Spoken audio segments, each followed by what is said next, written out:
Hello everyone, I am your teacher for this particular topic. Let me explain this topic to you. Now, आज जो हम यहाँ पे इस पर्टिकुलर टॉपिक में वीडियो में जो हम टॉपिक कवर करने वाले हैं वो है आपका केमिकल काइनेटिक्स का, जिसमें कि हम डिस्कशन करेंगे factors affecting rate of a reaction, और उसमें हम डिस्कस कर रहे हैं ऑर्डर ऑफ अ रिएक्शन के बारे में। तो यहाँ पे जो है हम इस पर्टिकुलर वीडियो में डिस्कस करेंगे कि ऑर्डर ऑफ रिएक्शन कैसे फाइंड आउट किया जाता है, क्या होता है, राइट। कोई अगर आपको बैलेंस रिएक्शन दिया गया है तो उसमें ऑर्डर ऑफ रिएक्शन कैसे पता कर सकते हैं या कर भी सकते हैं कि नहीं, राइट। और यूनिट क्या आपका जो है डिफर करता है रेट कांस्टेंट का डिपेंडिंग अपॉन द ऑर्डर। तो यहाँ पे हम लिखते हैं कि order of a reaction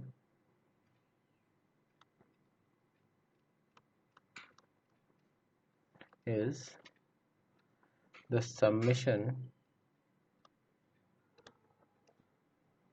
of the powers of the concentration of reactants, right, which are found out, यहाँ पे एक्चुअली इज और आर आएगा दोनों,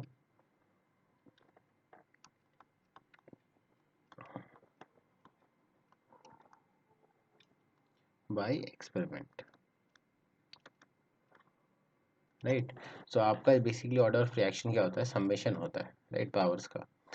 और वो कौन किसके पावर्स हैं, बेसिकली जो कॉन्सेंट्रेशन ऑफ रिएक्टेंट है उनके पावर, राइट, जो आप कैसे निकालते हो, बाय एक्सपेरिमेंट। तो अगर आप मान लीजिए assuming A plus B gives P, right, ये आपका जो है केमिकल रिएक्शन है, गिवन केमिकल रिएक्शन। सो इसमें अगर हम देखें तो आपका जो रेट है, राइट, सो रेट आएगा k into concentration of A raise to power of x, concentration of B raise to power of y, right. तो यहाँ पे जो एक्स है वो बेसिकली आपका है order of reaction with respect to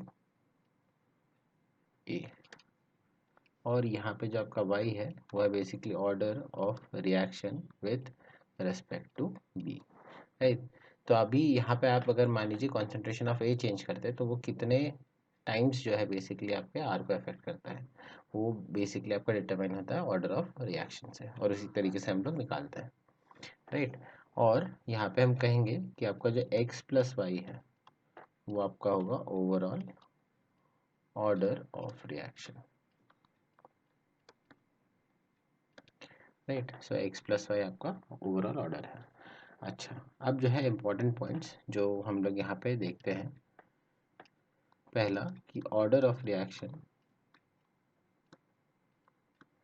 can be zero,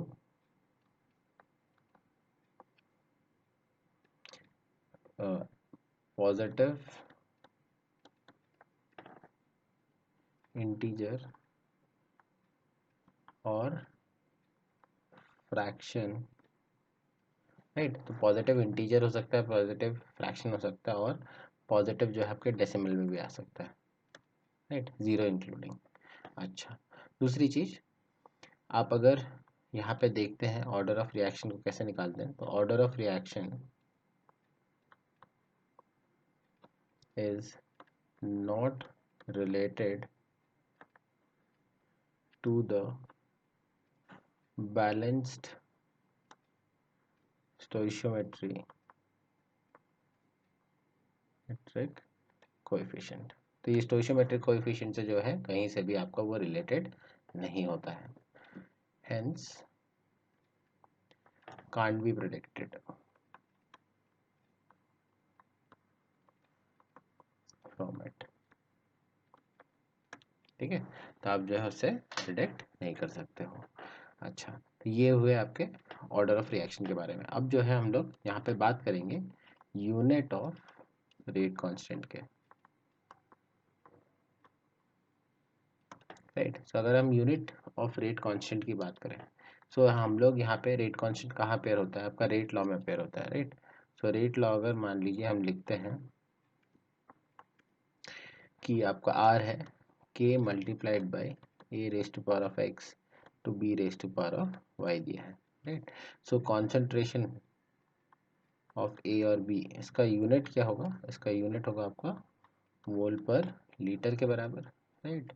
और अगर हम रेट की बात करें तो रेट क्या होगा आपका, change in concentration that is mole पर लीटर, है ना, डिवाइडेड बाय टाइम, है ना। सो हम कहेंगे यूनिट ऑफ रेट कांस्टेंट के बारे में अब, कि रेट कांस्टेंट की यूनिट क्या होगी। तो यहाँ पे जो कॉन्सेंट्रेशन है वो आपका डिनोमिनेटर में जाएगा, राइट, दैट इज बेसिकली मोल पर लीटर। और जो यहाँ पे डिवाइड में आपका सेकेंड है तो वो वैसे का वैसा रहेगा। तो यहाँ पे हम लिख सकते हैं, अब इसका यूनिट होगा टाइम इनवर्स, राइट, ये आपका टाइम है और यहाँ पे बेसिकली आपका कॉन्सेंट्रेशन है। तो यहाँ पे यूनिट वो लिखने की वजह से हम जो है जनरली यहाँ पे लिख रहे हैं कि हो जाएगा आपका, इसको कॉन्सेंट्रेशन कह देते हैं और यहाँ पे लिख देते हैं कॉन्सेंट्रेशन डिवाइडेड बाय टाइम के बराबर, है ना। तो यहाँ पे concentration raise to power of -1 आया और सॉरी डिवाइडेड बाय टाइम आया, और ऊपर जो है आपका concentration raise to power of, यहाँ पे x प्लस वाई है वो नीचे जाएगा तो आएगा 1 - x प्लस वाई के बराबर, राइट। सो ये आ गया आपका यूनिट।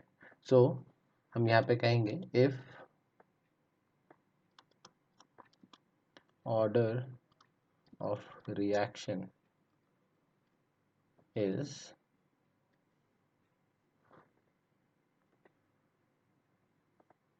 Zero, right. तो यहाँ पे जो है आपका अगर x प्लस वाई आपका ज़ीरो हुआ तो यहाँ पे आपका यूनिट क्या होगा। तो इसको जो हम टेबल फॉर्मेट में लिख देते हैं तो हमें बेटर अंडरस्टैंडिंग होगी। यहाँ पे हम लिखते हैं कि ऑर्डर ऑफ रिएक्शन और जो है unit of rate constant. So order of reaction अगर मान लीजिए आप ज़ीरो मानते हैं तो यहाँ पे ये हो जाएगा आपका, ये ज़ीरो होगा तो ये हो जाएगा कॉन्सेंट्रेशन बाय टाइम का यूनिट, ठीक है। अगर मान लीजिए यहाँ पे 1 है, राइट, तो यहाँ पे x प्लस 1 आया तो 1 - 1 0 आया तो यहाँ पे आएगा सिर्फ 1 अपॉन टाइम, है ना। और अगर मान लीजिए आपका 2 है तो यहाँ पे क्या आएगा, यहाँ पे 2 हो जाएगा तो -1 हो जाएगा तो आएगा 1 upon concentration multiplied by time के बराबर। तो डिपेंडिंग अपॉन आपको कौन सा यूनिट दिया हुआ है, मोल्स पर लीटर पर सेकेंड पर आवर है, राइट, उस हिसाब से जो है आपका ये मॉडिफाई होता रहेगा। कभी कभार जो है आपका यूनिट जो है आपका मेंशन्ड होता है रेट कांस्टेंट का, और उससे जो है हम लोग को ऑर्डर ऑफ रिएक्शन का पता लगाना होता है। तो हम इस तरीके से जो है आपका जनरल फॉर्म में लगा के हम जो है यूज़ करके हम निकाल सकते हैं। So I hope you have understood the explanation of this particular topic. Thank you.